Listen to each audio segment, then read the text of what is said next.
아침에 우리가 오순절 성령 강림하는 사건을 오늘 본문에서 보게 됩니다. 그런데 이 오순절 사건 우리가 몇 가지 중요한 점을 생각하면서 이해해야 합니다. 먼저 생각할 점은요, 부활절과 관계입니다. 뭐와 관계예요? 부활절과 관계예요. 예수님이 부활하셨어요. 부활하셨는데 또 다들 만나보았어요. 그럼에도 불구하고 두려움이 있고, 그들은 할 일을 못 찾았어. 뭐 감동이 없어. 그래서 베드로 같은 사람은 어디로 갔어요? 고기 잡으러 갔어. 그러니 부활은 분명히 했는데 부활의 역사가 우리에게 다가오지 않았다는 얘기예요. 그러니까 부활하고 이 오순절하고는 아주 밀접한 관계가 있어. 그걸 우리가 알아야 합니다. 그래서 결국은 예수님이 그 베드로 고기 잡는 걸 찾아가서 다시 일깨워서 올라가라. 그래서 예루살렘에 사람들이 모였어요. 모여가지고 내가 지시하는 것을 기다리라. 그래서 모인 곳이 어디서 모였어요? 마가의 다락방. 거기에 다시 모이게 됐습니다. 그래서 여기서 우리가 생각해야 돼요. 뭘 생각해야 하느냐 하면은 오순절 없는 부활절. 오순절 없는 부활절은 그건 우리의 지식에 불과해. 아무 효력이 없어요. 그래서 예수님이 부활하셨다. 그래 부활했어. 부활하고 말고 보았어. 그 정도로 끝이에요. 그래 그 마음에 이 감동이 없다는 얘기지요. 내게 주시는 변화가 없어요. 그렇기 때문에 이 부활 신앙과 나와의 관계는 아무런 관계가 없습니다. 그런 거로 우리가 성령의 임함으로 말미암아, 그래서 비로소 부활 신앙이 사건으로 부활 사건이 부활 신앙으로 바뀌는 거예요. 그러니까 우리가 이것을 분명히 우리 마음속에 이런 감동이 오면은 우리 하루하루 사는 것이 부활 신앙으로 능력 있게 살 수 있는데, 이게 안 되면 그냥 하나의 지식으로 남아 있고 신앙생활도 그냥 왔다 갔다 하는 거예요. 백날 믿어봐도 별 효력이 없어요. 그걸 우리가 알아야 됩니다. 우리가 가령 예를 들면 우리가 성경 공부하잖아요. 성경 공부해서 많이 깊이 깨달았습니다. 깨달았지만은 성령이 뜨겁게 역사하지 아니하면은 그 깨달은 바를 실천할 수가 없어요. 그래 맞짱 도루묵이지요. 우리가 성령 깨달은 게 중요한 게 아니잖아요. 깨닫는 대로 실천하고 사는 게 중요한데 살 힘이 없어.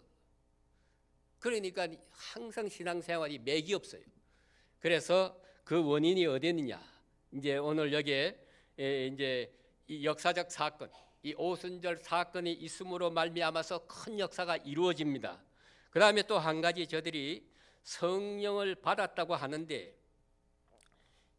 이 성령이 주도적으로 역사한 거예요. 무슨 말인가 하니까 성령 받은 사람들이 무슨 도덕적으로 윤리적으로 깨끗하게 살고 믿음 생활 잘하고 기도 많이 하고 이래서 받았다는 얘기가 아니라 그 말이에요. 성령께서 오늘 여기에 모였는데 바람같이 이 안에 싹 굴려 들어왔단 말이에요. 여러분 바람이 여기 싹 들어오면 느끼잖아요.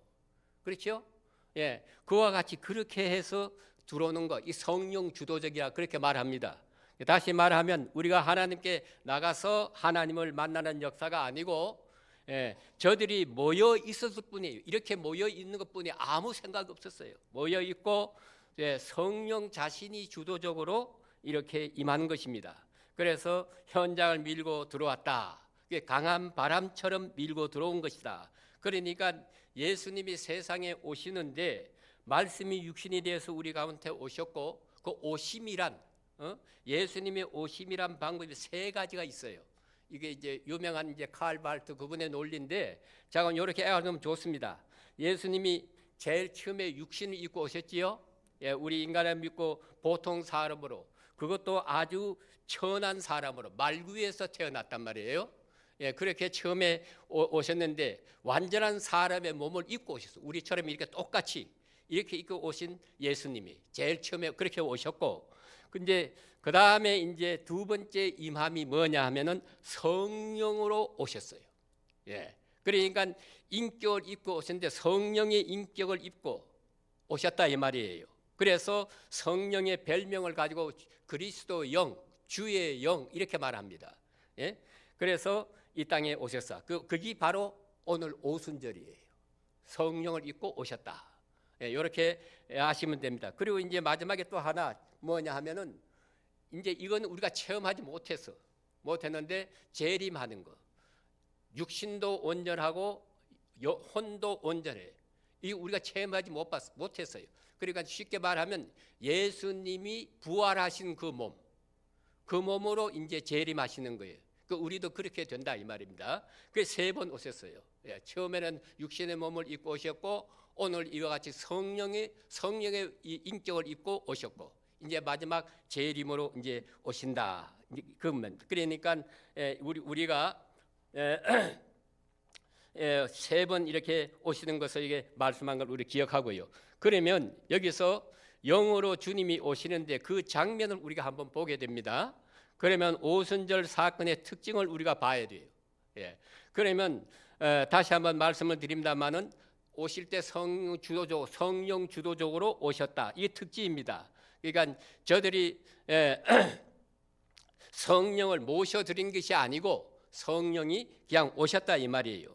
그래서 120명 함께 모이는데 오셨다. 이것도 중요한 거예요. 성령이 오시는데 한 사람 두 사람에게 임한 게 아니고 오늘 여기 모인 분 전체가 왔어요. 예. 그러니까 우리가 여러분 이 자리에 솔직한 얘기지 신앙의 수준도 달라요. 그렇잖아요? 예. 다 다릅니다. 이해하는 것도 다르고 경건도 다 달라요. 그리고 어떤 사람은 아직까지 의심하고 있는 사람도 있어요. 그런데 그런 여러 사람의 마음에 똑같이 성령이 다 같이 임했단 말이에요. 그것이 특징입니다. 예, 그래서 여러 공동체의 모임 속에 오셨다. 예, 예, 그 자리에 오셨다는 게 중요하고요. 그 자리에 오늘 이 나와 앉아 있는 사람에게 다 성령이 임했다 이 말입니다. 예, 집단적으로 오셨어요. 예, 그리고 그걸 우리가 알아요. 또 하나는 이건 환상이 아니고 사건이에요. 예, 사건. 그러니까 설명이 없습니다. 사건. 여러분 부활 설명 어떻게 해요? 예수 부활했다 이러면 끝이에요. 그와 똑같이 이 성령 이거 설명할 수 없습니다. 이거는 그냥 너무나 확실한 사건이기 때문에 이러이러했다. 우리가 앉아 있었는데 바람같이 방 안에 꽉 차서 들어오더라. 막 느꼈다. 그거예요. 예? 예, 바로 이것이 사건이라 그 말입니다. 그리고 또 한 가지 저들이 예상치 않았습니다. 이렇게 될 줄 몰랐어요. 예? 기대한 것도 아닌데 막연하게 기다렸는데 그러한 처음 보는 그런 역사가 일어났다. 이건 환상이 아니라 그 말입니다. 그래서 오순절 사건은 여기에 한번 이루어지고 나고 그 다음에 작은 오순절이 또 나타나요. 오늘 이 시간 오순절 이 시간이 아니고 또 나타난다 그 말이에요. 사도행전에 보면은 무슨 4번 나타나요.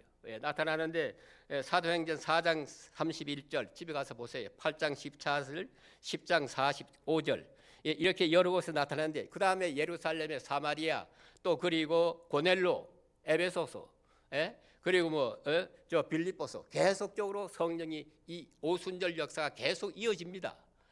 그런 역사가 있어요. 그 다음에 이 오순절 날짜를 좀 생각해야 돼요.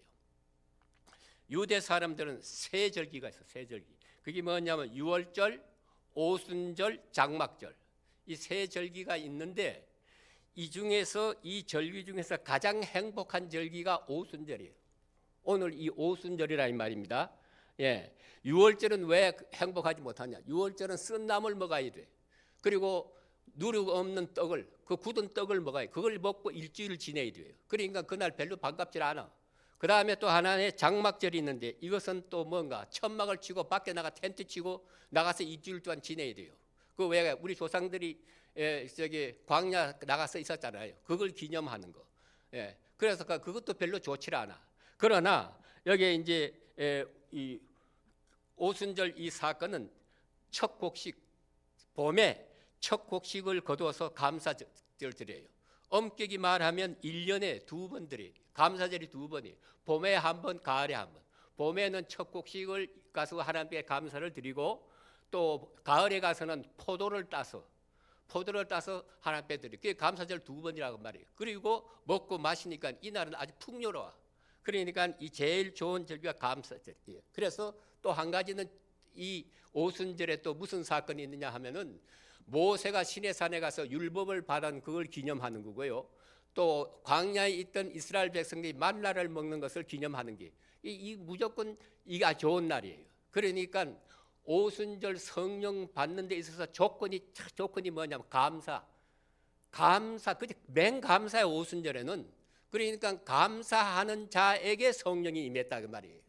그래서 여러분들이 기도하실 때도 질질 짜지 마세요. 기쁜 마음으로 감사한 마음으로 하나님께 뭘 주세요 요구하고 이렇게 해야지. 그냥 애걸하게 복걸하고 이러면 안 돼요.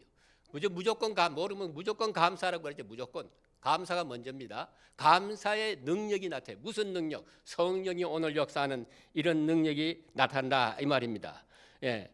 그러면 이제 오늘 여기 보면 바람이란 말이 나오지요. 이 바람과 성령은 단어가 똑같아요. 예?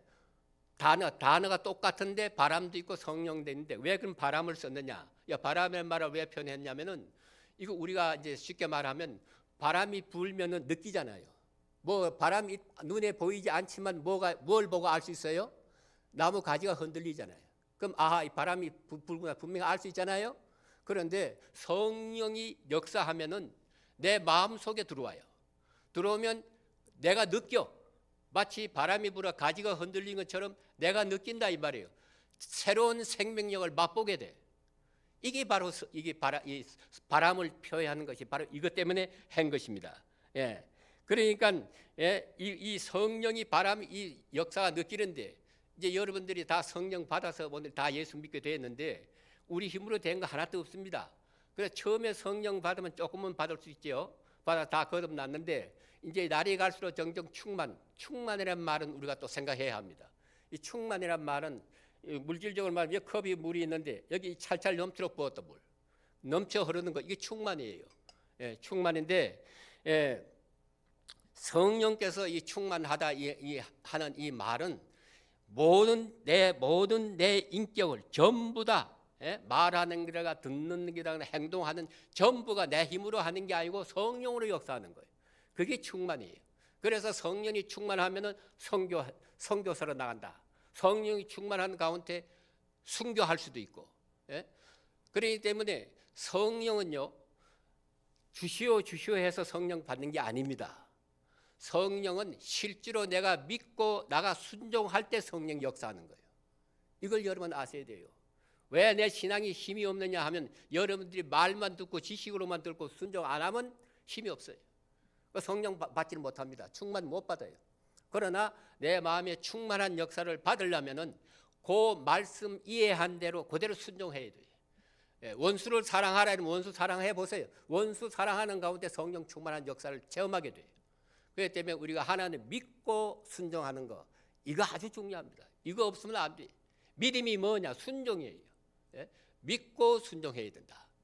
이게 중요합니다. 그래서 오늘 여기 성령 역사가 강하게 나타날 때 영도 정신도 맑아지는 거예요. 여러분 오늘 신비하게 나오다 성령이 만약 충만히 들어오면요 내 영이 맑아지고 내 마음도 맑아지고 그것을 피부로 느낀다니까요. 느끼고 이렇게 바로 그런 현상이 나타납니다. 아주 강압적인 역사가 물질적으로 나타나서 감지하게 됩니다. 그래서 영으로는 불같은 혀를 보았다. 이거 눈으로 보았어요. 이 머리에 임하는데 불혀가 뭐냐? 여러분 불 떼면은 불이 막 불꽃이 이렇게 올라가잖아요. 이 해처럼 갈라지고 바로 그런 현상을 이 각자 머리 속에 임하는 걸 그런 걸 보았다 이 말입니다. 그래서 이제 그것을 이제 그런 현상을 이건 가시적인 현상입니다. 봤다. 그런 얘기고요. 그 다음에 이제 오늘 여기 몇 나라 사람이가 16나라 사람이 이 자리에 모였어요. 120문도가 모였는데 그 16나라 가운데 모였으니 말이 전부 다르잖아요. 그러니 각자 토역관을 세울 수도 없잖아요. 그런데 이 방언이라는 말은 듣는 방언이 있고 말하는 방언이 있는데 오늘은 여기 방언이 뭐냐면 다 듣는 방언이에요. 여기 이제 여러분의 16나라 사람이 여기 앉았다 합시다. 앉았는데 바람 같은 성령이 확 들어오니까 내가 말하는 말, 나는 한국말로 말하는데 여기 미국 사람도 있고 일본 사람도 있고 있는데 다 자기 나라 말로 들리더라 이게. 그것을 가지고 방언이라 그렇게 말합니다. 예. 그 이런 역사가 이렇게 신기하잖아요. 이런 역사가 일어났다 그 말이에요. 예. 그래서 오늘 여기에 다시 말하면 모든 우리가 이 편견 다 버려야 돼. 고집 버려야 돼. 내가 어제 생각을 싹 버리는 사람에게 하나님의 귀한 이 방언의 역사가 나타나서 내 귀에 말씀이 쏙쏙 들어오게 되는 거예요. 그래서 우리가 예수 믿을 때 은혜 받으면 내 모든 옛날에 믿던 그 생각하던 거 다 그 버려야 돼요. 제일 중요한 우리 사람의 나이 먹으면 먹을수록 고집이 많아. 이 고집이 세다고. 그래야 되면 그거 다 부숴버려야 되지. 그거 가지고 있는 되지 않습니다. 그걸 우리가 오늘 여기서 깨달아야 됩니다. 그래서 우리가 같은 말씀을 들어도 이 자리에 앉아서 마음 문을 닫는 사람이 있고 마음 문을 여는 사람이 있어요. 그런 두 가지 현상이 나타납니다. 왜 그럼 나는 마음을 닫느냐? 내 우월감 때문에, 내 자존심 때문에. 이게 전부 마음이 안 열리는 거예요. 그러나 내 그 모든 걸 탁 내려놓고 아주 겸손한 마음으로 정말 나는 내 같은 죄인이 여기에 나왔습니다. 하나님 은혜 내려주세요. 이러한 마음을 가지고 솔직히 고백하는 자에게 그 마음에 성령이 들어오고 말씀이 귀에 싹싹 들어오고 이 말씀의 힘을 얻어서 나가서 실제로 살아가는 그런 역사가 일어난다 이 말이에요. 이것이 바로 부활 신앙을 가지고 사는 사람의 모습이에요. 우리가 이제 마지막에 부활되는 건 틀림없지만은 이 땅에서 부활 신앙을 가지고 살면 신이 나고 힘이 생기고 모든 두려움도 없어지고 내인데 어림이 서령 온다 하더라도 이거는 하나의 지나가는 과정에 불과한 것이다. 이렇게 해석을 하게 되고 힘을 얻게 돼요.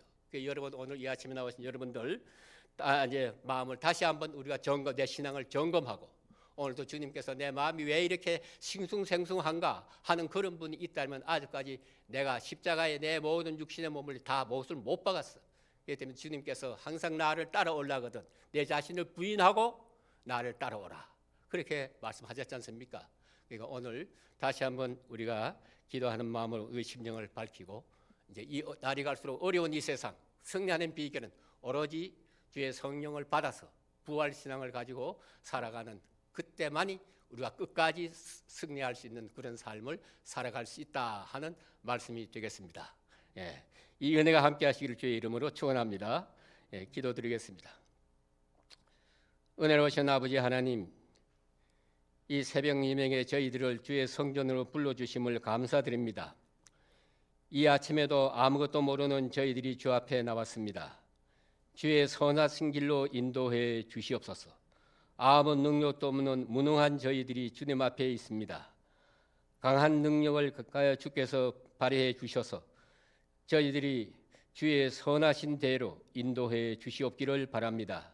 주의 뜻이 반드시 이루어질 줄 우리는 반드시 믿고 있습니다마는 그러나 약속하신 기간이 너무 길기에 우리가 지칠 때가 많습니다. 끝까지 참고 기다리면서 약속을 받을 수 있게 하옵소서. 우리가 생각하는 대로 되지 않는다고 해서 우리가 마치 모든 것이 잘못된 것 같고 기도 응답이 없는 것처럼 그렇게 느낄 때가 많이 있습니다. 이 모든 어려움들이 이 과정을 거쳐서 합동하여 선을 이루시는 주님의 능력을 믿고 오늘 또 성령 안에서 말씀의 능력을 힘입어서 이날 살아가는 저희들 되게 하시고 늘 우리가 부활 신앙을 갖고 씩씩하게 능력 있게 사는 오늘 이 하루가 되도록 도와주시고 앞으로 저희 생이 되도록 인도해 주시옵소서. 오늘도 우리 사랑하는 모든 권속들 위에도 함께해 주시고 이 모든 말씀 우리 주 예수 그리스도 이름 받들어 간절히 감사하며 기도합나이다. 아멘.